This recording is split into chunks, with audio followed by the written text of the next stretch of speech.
How do we learn? How do we learn things quickly? How do we learn things in a way that allows us to go from knowing absolutely nothing about a skill to being really good in a very short period of time? There's one idea that keeps coming up over and over and over again, the 10,000 hour rule. It takes 10,000 hours to learn something. It's not true, and thank goodness it's not true. The order of magnitude of going from knowing absolutely nothing to being really good is about 20 hours, not 10,000. And the method, very broadly, has 5 steps, and they're very simple.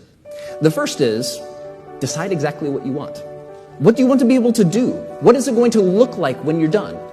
What are you going to be able to look at yourself and say, I did this thing that I've always wanted to do? What does it look like?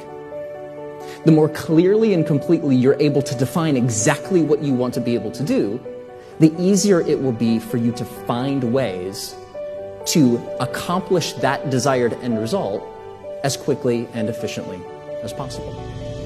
The second thing that you do is what I call deconstructing the skill. So most of the things that we think of as skills aren't really just one skill. They're bundles of smaller sub-skills that we use in combination with each other. For example, driving off the tee and chipping on the green have very little to do in common with each other. Very few skills overlap there, but they're both important if you want to be able to play golf well. So instead of trying to learn the global skill, you break it apart into these smaller parts and you practice the most important sub-skills, things that you're going to use most, first. Now, the third part is researching.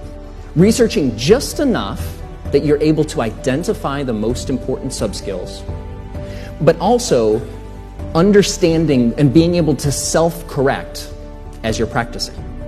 Go out and find 3 to 5 books, courses, DVDs, trainers, people or resources that can help you do that initial deconstruction. Now the trick is, don't allow that research to become a form of procrastination. The best approach is to pick 3, 4, 5 resources.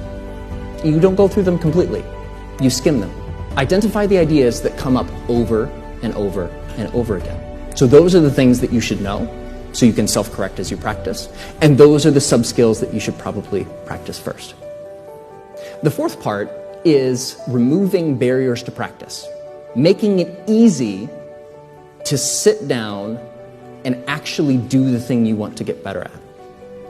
So in our lives, we have thousands of distractions. During the practice process, turn off the TV, block the internet, close the door, turn off your cell phone.